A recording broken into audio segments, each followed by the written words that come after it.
अयोध्या के मिल्कीपुर में अभी चुनाव नहीं। यूपी की 9 विधानसभा सीटों पर 13 नवंबर को वोटिंग, नतीजे 23 को।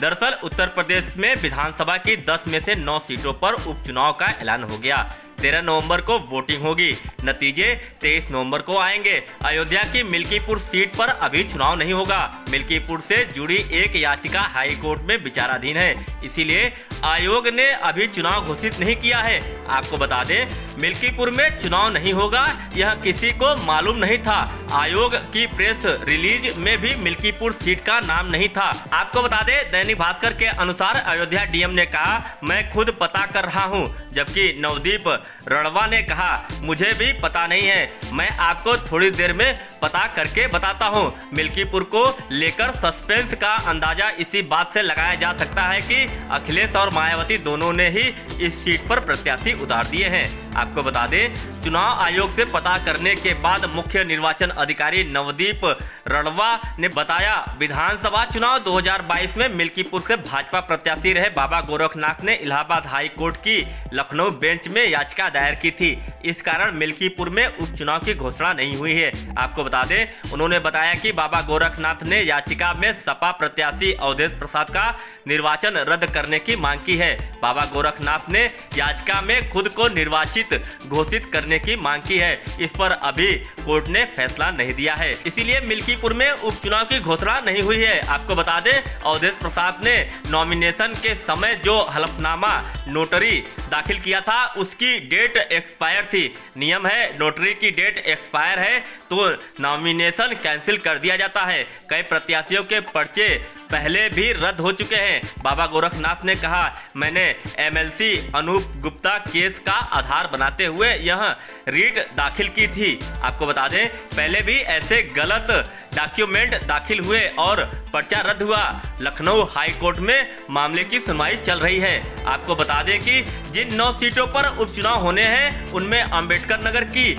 कटेहरी, प्रयागराज की फूलपुर, अलीगढ़ की खैर, मिर्जापुर की मझवा, कानपुर की सीसामऊ, मैनपुरी की करहल, मुरादाबाद की कुंदरकी, गाजियाबाद और मुजफ्फरनगर की मीरापुर सीट है। आपको बता दें, इसमें से कटेहरी, कुंदरकी, करहल और सीसामऊ सपा के कब्जे में थी। खैर, फूलपुर और गाजियाबाद भाजपा के पास थी, जबकि मझवा भाजपा के सहयोगी दल निषाद और मीरापुर रालोद के पास थी। यानी 4 सीट पर सपा और 5 पर एनडीए का कब्जा था। आपको बता दें, सपा अब तक 6 जबकि बसपा 5 सीटों पर प्रत्याशियों का ऐलान कर चुकी है। इनमें मिल्कीपुर सीट भी शामिल है, जहां चुनाव घोषित नहीं किया गया है। भाजपा ने अभी तक प्रत्याशी घोषित नहीं किए, लेकिन 2 दिन पहले दिल्ली में हुई बैठक में सभी 10 सीटों पर प्रत्याशी उतारने का फैसला किया। मुजफ्फरनगर की मीरापुर सीट गठबंधन सहयोगी रालोद को देने का फैसला लिया गया।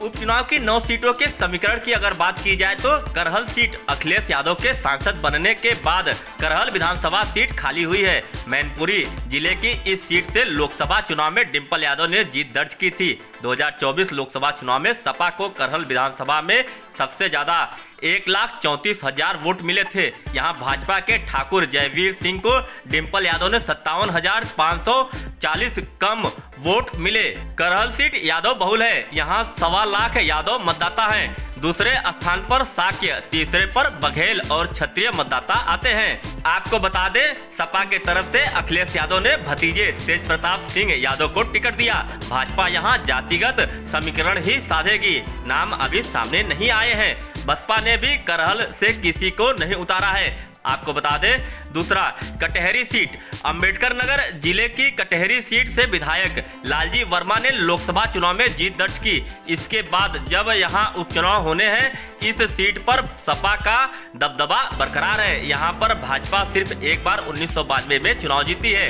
लोकसभा चुनाव का रिजल्ट देखें तो लालजी वर्मा को कटेहरी विधानसभा में 1,07,000 वोट मिले, जबकि भाजपा प्रत्याशी रितेश पांडे को 90,000।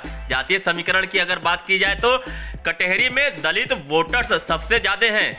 इसके बाद मुस्लिम, ब्राह्मण और कुर्मी मतदाता हैं। ठाकुर, यादव, निषाद और राजभर भी निर्णायक भूमिका में रहते हैं। यहाँ जातीय समीकरण साधने में सपा माहिर है। आपको बता दें, सपा ने सांसद लालजी वर्मा की पत्नी शोभावती वर्मा को टिकट दिया है। भाजपा से उपचुनाव को लेकर भाजपा खेमे में पूर्व प्रत्याशी अवधेश द्विवेदी, भाजपा के पूर्व जिला अध्यक्ष रमाशंकर सिंह, पूर्व मंत्री धर्मराज निषाद, छोटे पांडे का नाम चर्चा में है। बसपा ने यहां से अमित वर्मा को टिकट दिया है। तीसरे नंबर पर कुंदरक की सीट, आपको बता दें संभल सीट से जियाउर रहमान बर्क ने सपा के टिकट पर जीत दर्ज की। वह कुंदरकी विधानसभा सीट से विधायक थे। लोकसभा चुनाव में कुंदरकी सीट पर सपा को रिकॉर्ड 57,000 वोट से जीत मिली। जियाउर रहमान बर्क को यहां 1,43,000 वोट मिले, जबकि भाजपा के परमेश्वर लाल सैनी को 86,000 वोट मिले। जातीय समीकरण की अगर इस सीट पर बात की जाए तो मुस्लिम वोटर्स की संख्या करीब 58% है। इसके अलावा ओबीसी और दलित वोटर्स निर्णायक भूमिका में रहते हैं। आपको बता दें सपा पार्टी ने शफीकुर रहमान बर्क के पोते के लिए 2022 में सिटिंग विधायक मोहम्मद रिजवान का टिकट काट दिया था। इसके बाद मोहम्मद रिजवान ने पार्टी छोड़ दी थी। अब वह फिर से सपा में आ गए हैं। ऐसे में रिजवान के उम्मीदवार बनने की चर्चा है। भाजपा से रामवीर सिंह कई बार चुनाव लड़ चुके हैं। उनकी संभावना प्रबल बताई जा रही है। हालांकि भाजपा कोई नया उम्मीदवार भी उतार सकती है। चौथा, खैर सीट। सीएम योगी के मंत्री और अलीगढ़ की खैर विधानसभा सीट से विधायक अनूप वाल्मीकि को हाथरस लोकसभा सीट से प्रत्याशी बनाया गया।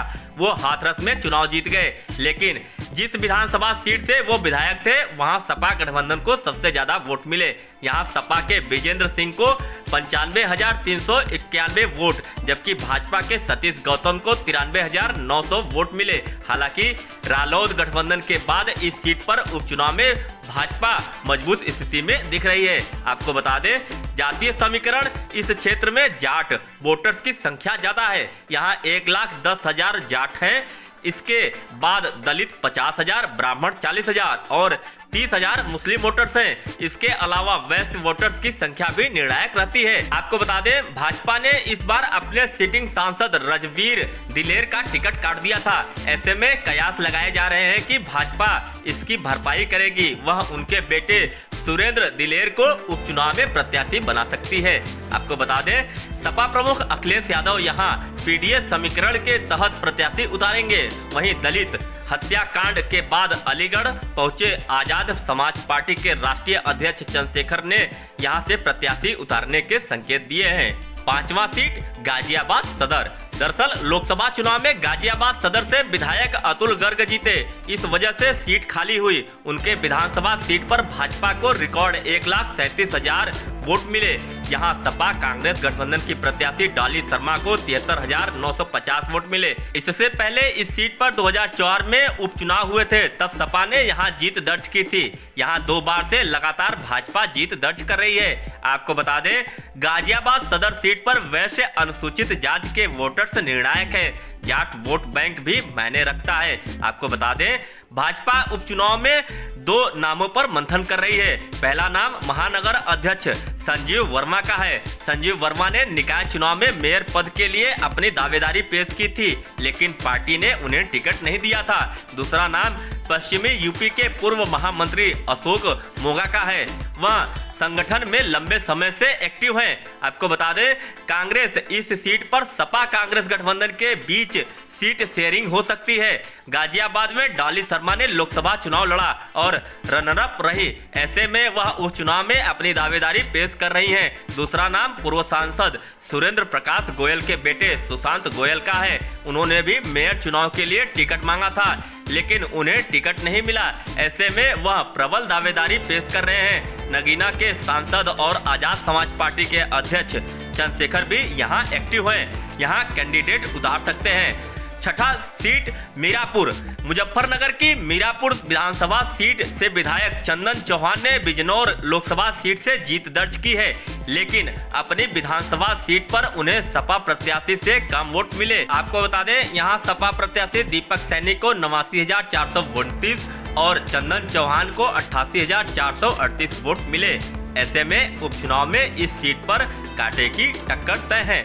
जातीय समीकरण की अगर विधानसभा सीट मीरापुर की बात करें तो यहाँ 1 लाख से अधिक मुस्लिम मतदाता हैं, जबकि 50,000 से अधिक अनुसूचित जाति के वोटर हैं। इसी तरह से जाट 24,000 और गुर्जर 18,000 हैं। आपको बता दें यह सीट रालोद के पास थी। ऐसे में यह तय है कि जयंत चौधरी की पार्टी यहां से अपना कैंडिडेट उतारेगी।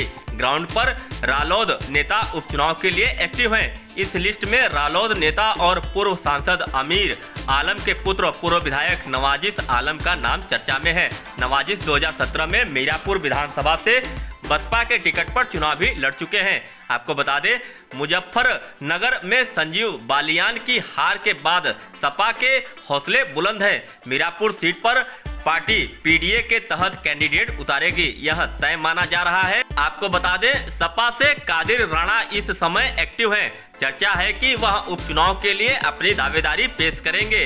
बसपा ने यहां से शाहनजर को प्रत्याशी बनाया है। 7वां फूलपुर सीट। फूलपुर विधानसभा सीट से विधायक प्रवीण पटेल ने सांसदी जीती है। अपनी विधानसभा सीट पर उन्होंने सपा को 29,705 वोट से हराया। इस सीट पर पिछले 3 चुनाव में भाजपा को 2 बार और सपा को 1 बार जीत मिली है।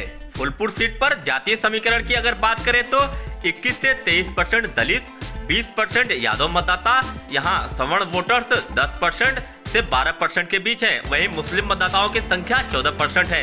आपको बता दें सपा ने यहां से पूर्व विधायक मुस्तफा सिद्दीकी को उम्मीदवार बनाया है, जबकि बसपा ने शिवबरन पासी को उम्मीदवार बनाया है। भाजपा ने प्रत्याशी घोषित नहीं किया है। 8वां मझवा सीट। मिर्जापुर जिले की मझवा विधानसभा सीट से विधायक विनोद कुमार बिंद को भाजपा ने भदोही से टिकट दिया। यहां उन्होंने टीएमसी प्रत्याशी ललतेश त्रिपाठी को हराया। वहीं मिर्जापुर में अपना दल एस की अनुप्रिया पटेल ने जीत दर्ज की। मझवा विधानसभा सीट से उन्हें सपा प्रत्याशी से 17,062 वोट ज्यादा मिले। मझवा विधानसभा सीट में जातीय समीकरण दलित ब्राह्मण बिंद की संख्या 60,000 है। कुशवाहा 30,000, पाल 22,000, राजपूत 20,000, मुस्लिम 22,000, पटेल 16,000 है। आपको बता दें भाजपा निषाद पार्टी मझवा सीट भाजपा में शामिल निषाद पार्टी के पास थी।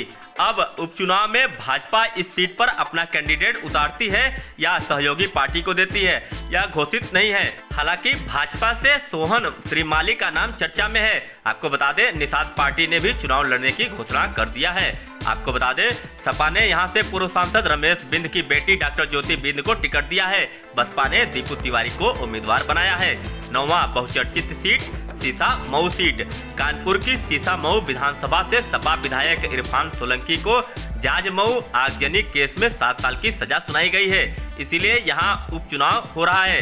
लोकसभा चुनाव में भाजपा के रमेश अवस्थी ने जीत दर्ज की, लेकिन सीसामऊ विधानसभा सीट पर उन्हें कांग्रेस प्रत्याशी आलोक मिश्रा से कम वोट मिले। आपको इस सीट पर जातीय समीकरण भी बताते चले। मुस्लिम वोटर्स 80,000 हैं। दूसरे नंबर पर ब्राह्मण मतदाता 55,000 है, दलित 35,000, कायस्थ 20,000, वैश्य 15,000, यादव 16,000, सिंधी पंजाबी 2,000 है। अन्य वोटर्स की संख्या लगभग 35,000 है। आपको बता दें सपा ने इरफान की पत्नी नसीम सोलंकी को टिकट दिया है। भाजपा से 10 नाम चर्चा में है। इनकी लिस्ट हाई कमान को भेजी गई है। आपको बता दें इनमें सलील बिश्नोई, अजय कपूर, अनूप पंचौरी का नाम भी शामिल है। आपको बताते चले उपचुनाव में 9 सीटों में से मीरापुर सीट पर एनडीए के सहयोगी रालोद की ओर से प्रत्याशी उतारा जाएगा। निषाद पार्टी भी कटेहरी और मझवा सीट की मांग कर रही थी। हालांकि भाजपा